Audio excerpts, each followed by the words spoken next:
Hello and welcome back to Crafted by Corie. If you're new, I'm Corie. Welcome to my channel. If you are returning, thank you as always for the ongoing support. You guys are the best. Super excited. Today is Minis Challenge and we are going to be doing a combination of fall and winter. So also some Christmas. I definitely leaned into the Christmas, I'm not gonna lie. But let's go ahead and get right on into the crafting and I'll tell you more about the challenge and the whole playlist in a little bit. DIY number one. All right, I have this little gnome guy from the Dollar Tree. He is supposed to be a Christmas tree ornament, and I was trying to decide what I was going to do with that little loop that's supposed to be the hanger, and decided I was just going to cut that off, and we'll do something else for that a little bit later. Then I have 4 little wood beads, putting them on a skewer, and I am going to be giving these just one really good coat of black paint. I am doing it in this way, just using that little mason jar to keep it up off of my table. I know that other people do things like put them in a plastic baggie and add some paint to that and kind of smoosh it around. I personally find this, well, maybe not easier, but I find that it dries faster. So that's why I opt to do it this way, but you can do it however you would like. And I'm sure that there are a lot of other ways that you can do this. They obviously kind of spin around. So I'm using my little glass there to kind of help keep them from slipping and sliding around a little bit and giving myself some leverage.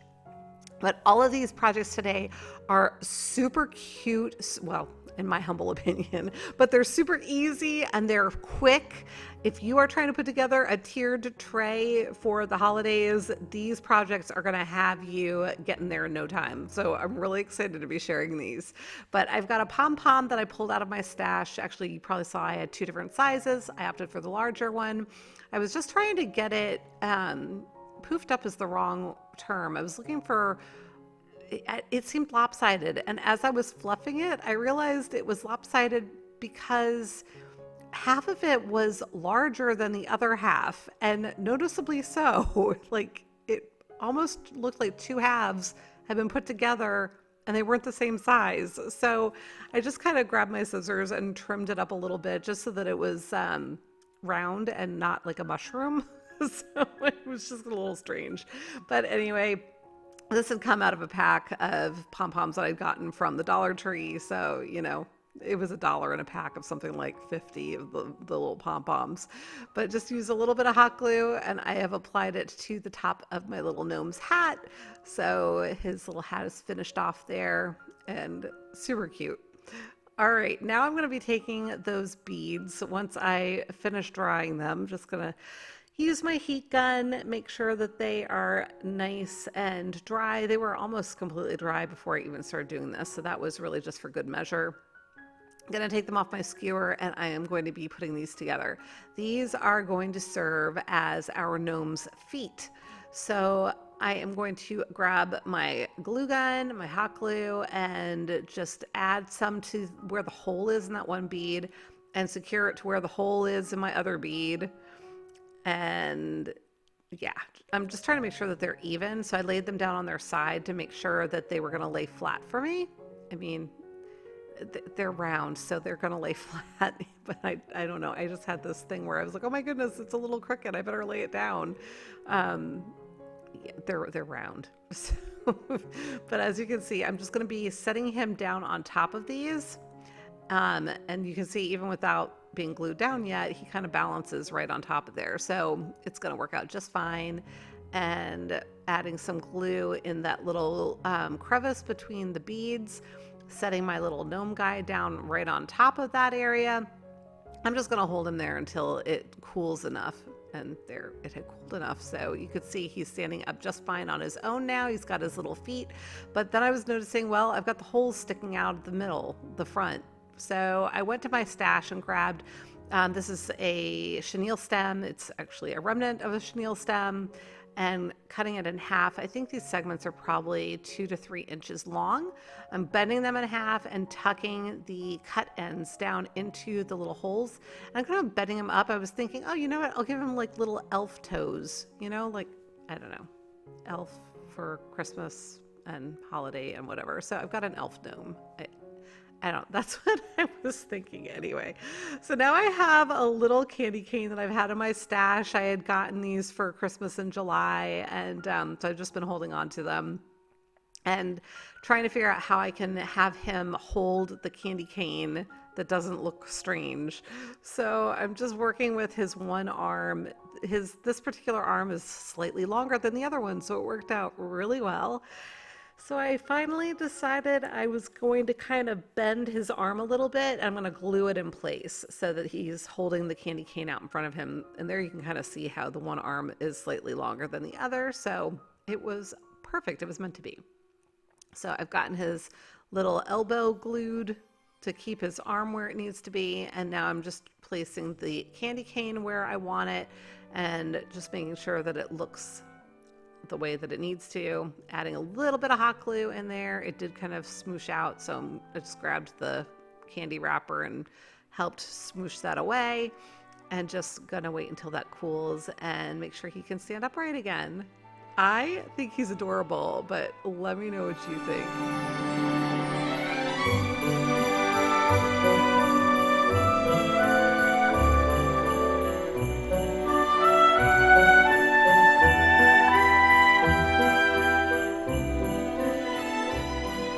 As I mentioned earlier, today is the Minis Challenge. There is a whole playlist full of inspiration. The link is in my description box. I hope you'll go and check out all the videos and give everyone some love. DIY number 2. All right, this is a gift bag from Hobby Lobby. It came in a pack of 2. I think I used one of them last year, maybe, or maybe it was for Christmas in July. But the little wood piece is from a pack, I think it was a pack of 6 that I'd gotten from the Dollar Tree. And I'm going to be painting what will be the back side of it white. I'm not so concerned about the front side of it because the front side of it is going to be completely covered, but I am going to make sure that I get all of the edges and that I wrap the paint around just a little bit to the front side so that there is complete coverage in what will be showing eventually. So here I'm just getting all of the edges, and this just took one good coat of paint. Once I have that painted, I'll set it aside, and I will, well, I guess I did kind of dry it with my heat gun, but then I'll set it aside to let it finish drying, and I'm going to start working on my bag. So I'm going to just cut out that front panel with the whole image intact, and leaving myself a wide berth because I'm not quite sure. And I was thinking afterwards when I was doing this, I was like, you silly, you should have measured it, or not measured it, but traced it with the wooden panel before you painted the wooden panel. But it's fine. It all works out. You know, it's funny, as you go through projects, you learn all the ways that you should have done it as you make it through the project. So hopefully you learn from my mistakes, and you can do as I say and not as I do as far as finding some ways to save yourself some time. But yeah, so to do this over again, I would have tried to trace this onto my bag first. It just would have saved me a whole lot of time, because then I could have just cut it out directly rather than doing what I'm doing now. So I'm placing it down and just going to trim off the sides first, because it is a little bit difficult to see if I am centering it top to bottom. I probably could have put it on top and kind of pressed down along the edges to kind of make a crease where the wood was underneath. I don't know if that makes sense, but there are a lot of different ways you can do this. This is just the way that I opted to do it. And I just continued to trim pieces away until I got it where I needed it.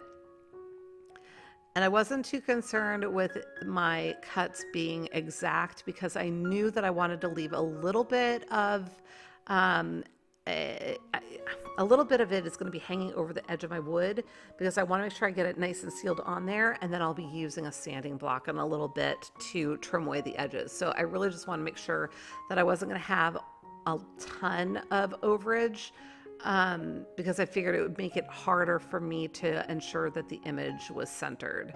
So that's part of why I wasn't super concerned with drawing the lines out, and I was just kind of trimming it by hand in the beginning.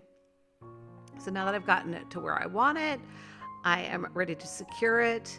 And I found that because these are gift bags and the gift bag material is a little heavier than a lot of the paper that I normally work with. So here's my Mod Podge. I'm just using the matte Mod Podge, but you can use whatever kind you want. You could use school glue for this also. It doesn't have to be Mod Podge. But I found that, things like the calendar pages from the Dollar Tree, they're very thin, right?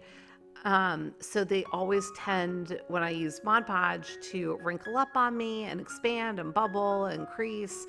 With these gift bags, they were heavy enough that they did not do that. And it was such a pleasure to work with this material with the Mod Podge. I will say that did like to curl up. You can see it starting to curl on the ends.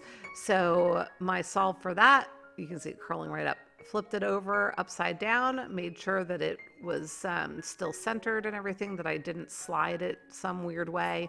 And then I just put my Mod Podge container on top of it, just something heavy, right? So that it doesn't lift up and allow those edges to curl. So I set that aside to dry. Once it was dry, I was ready to sand it down. As I mentioned, just gonna sand all those edges. This is just a Dollar Tree sanding block that I've worn down enough that I'm now wrapping a new piece of Dollar Tree sandpaper that came in a pack of like 50 sheets. I wrapped that around it and voila.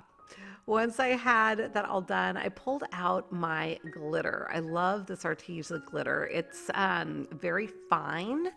And this particular color that I pulled out is a white iridescent. And I'm going to use my Mod Podge again with a little tiny brush to apply Mod Podge to just the places where I would imagine snow accumulating. And I'm just going to fancy this up a little bit with my glitter to make it look like there's some snow remnants kind of glistening on it. This particular gift bag is just a flat image. It's matte. There's no glitter going on, which I'm fine with. Usually, I don't normally like a ton of glitter because I find it gets all over everything. So you don't have to do this, but I just wanted to dress it up a little bit. Just to make it look a little bit more finished, I guess. But you can certainly skip this step if you want. I also thought about maybe doing something to frame it or to add some sort of greenery to it, but I just wasn't coming up with any really good ideas that I thought would not deter from the image. So in the end, I opted to keep it simple and just fancied it up with the glitter, and then we'll be putting a little stand on the back side of it in just a second.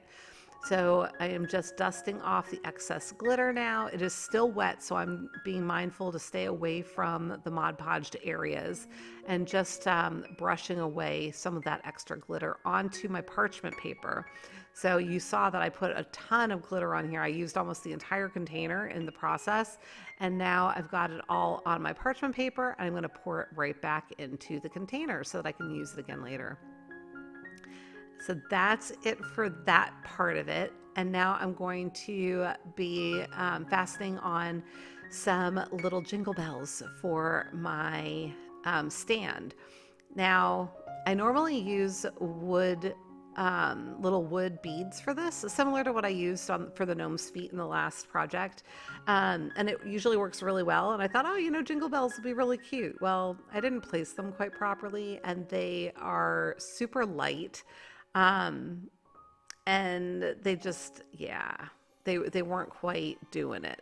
I had them a little bit too high up, and then by the time I realized it, they had already cooled. Now I could have used my heat gun to loosen the glue again and slide them a little bit, but those bells were going to get hot. So instead, and I'm sorry I'm a little out of frame here, I ended up adding a little glob of glue to the top of each of those, or the bottom, depending on how you want to look at it, of each of those little jingle bells. And now I'm just trying to get it to cool. It's hard to see here on camera, but essentially I added additional little feet to those bells to prop this up a little bit more so that it'll stand upright and not fall over. That was honestly all I did, and it worked perfectly. So let me know what you think.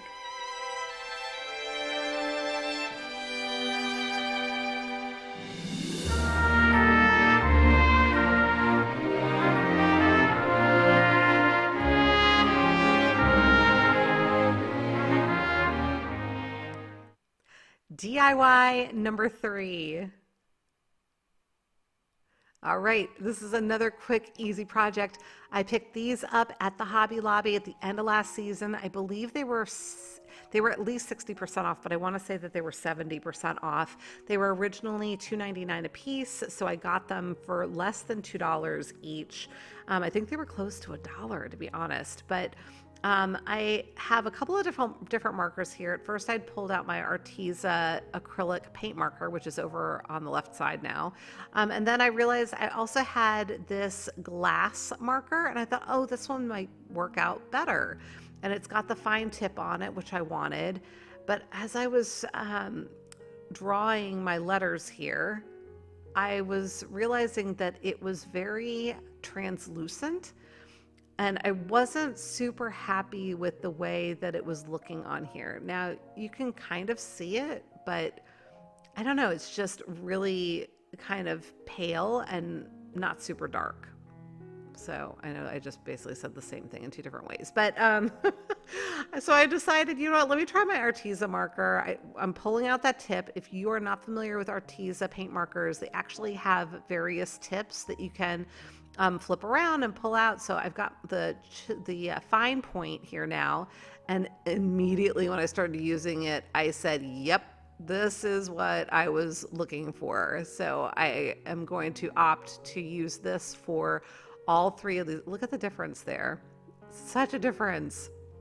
So I'm going to be using the Arteza paint marker for the rest of this project, and one that was already dry, so I'm just going to go right over top of it, no harm, no foul, and get this one done. So again, super easy, super quick project, and I think these are really impactful and really pretty. So just kind of doing a Ray Dunn type of font on these. It's not exactly like Ray Dunn.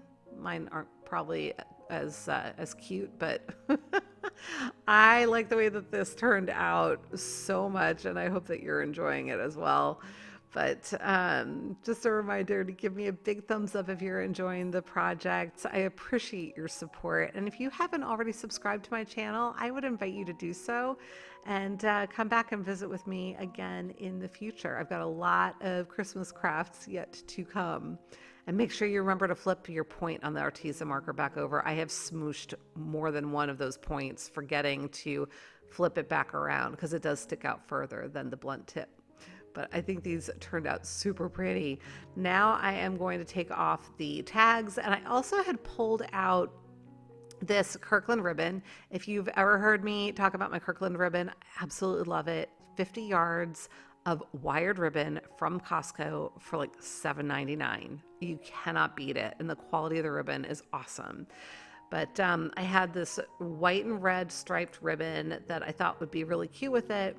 Clearly you can see it's got glitter. Mentioned before, I don't usually use a whole lot of glitter.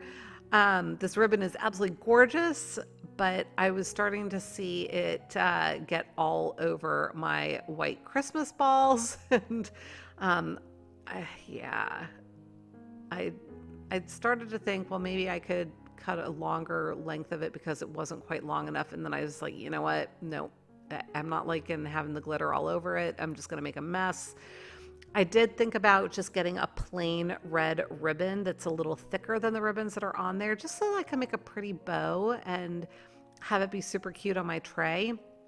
But eventually I just opted to put the ribbon, the original ribbon that I had taken off, back on. And I had fortunately taken it off really carefully instead of cutting it, so I had that option.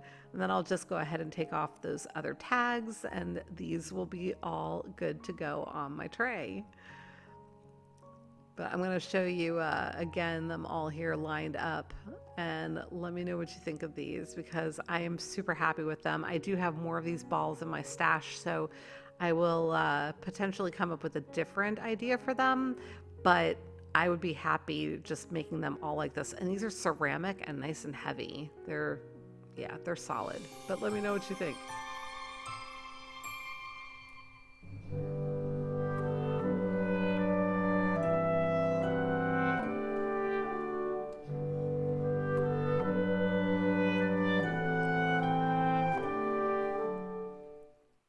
DIY number 4. All right, I have another gift bag also from the Hobby Lobby. It was also a pack of 2 for $2.99, but again, I got them on sale. I wish I could remember if it was 60% or 70% off. I can't remember at this point. But I also have this Dollar Tree bamboo cutting board that I'm going to be using as my little sign. I was trying to decide which direction I wanted this to go, and it took me a while to decide, but I just decided I was going to start the project and figure it out as I went. So similar to the other little sign project, I was just kind of eyeballing it and figuring out where I wanted it trimmed down and kind of trimming away it more and more as I went. For this one, I did decide I was going to try to make the lines a little bit sharper because I was not planning on using the sanding block like I did with the first one. Here I am again trying to figure out which direction I'm going to go in. I did ultimately decide to do it horizontal like this, so landscape, I guess you would say. So using my little board as a measuring, or you know what I'm talking about. I figured out where I needed to make the cuts, and then I used my straight edge tool to do it. All right. Mod Podge again. So this time I opted to put the Mod Podge directly on the back of the paper instead of on the wood. Warning, it is going to curl up massively on you. So if I had to do it again, and especially knowing now how I finished the project, I would have put it directly on the wood. I didn't do it at first because I was still figuring out how I was going to finish the edges on either side of my little decoration here, my image. Still trying to figure out how I was going to cover up the sides. So I didn't want the glue sticking out or being on the wood piece in the event that it was going to be visible. So that's why I opted to do it this way. I obviously got it done and just trying to get it smoothed out.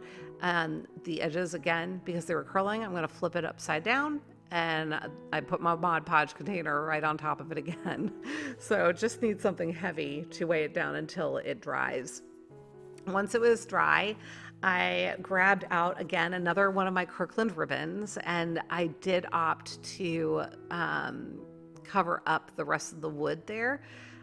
Not necessarily because I wanted to cover the wood, but it's just the way that it turned out with the ribbon that I selected. And I also, while I originally thought that the wood would complement those pine cones in there, and I think it does a little bit, the bamboo was just a little bit yellow for my taste.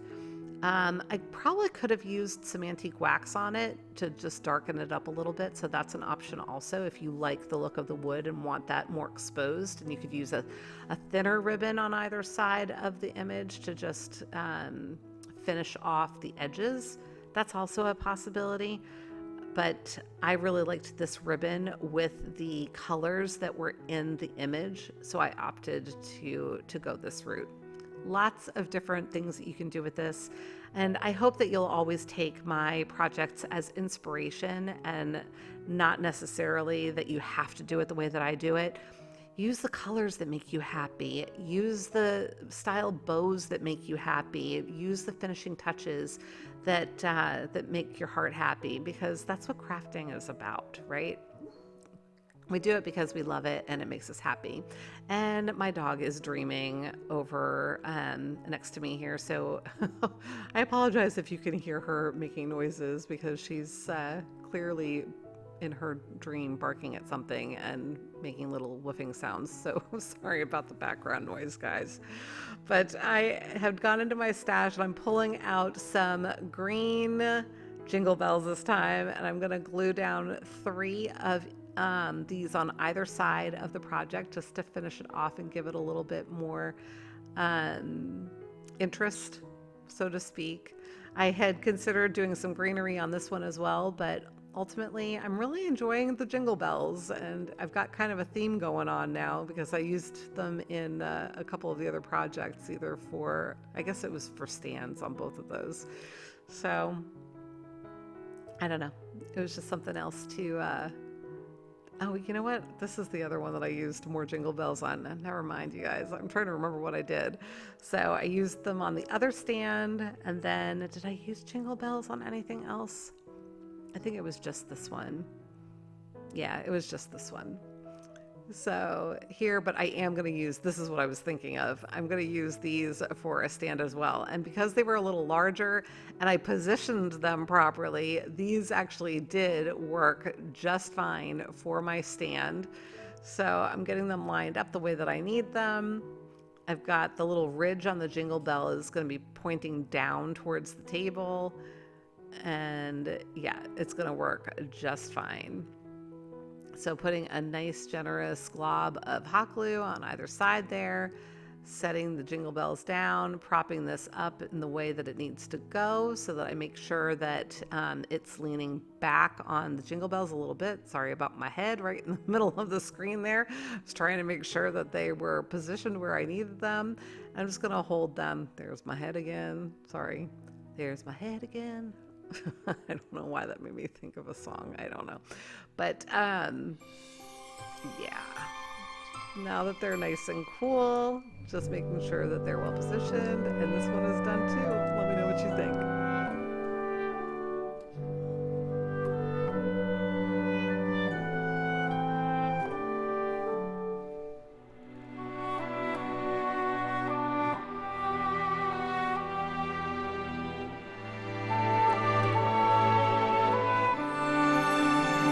Okay, everybody, that's it for today. If you enjoyed the project, remember to give me a big thumbs up, leave me a comment, let me know which one was your favorite.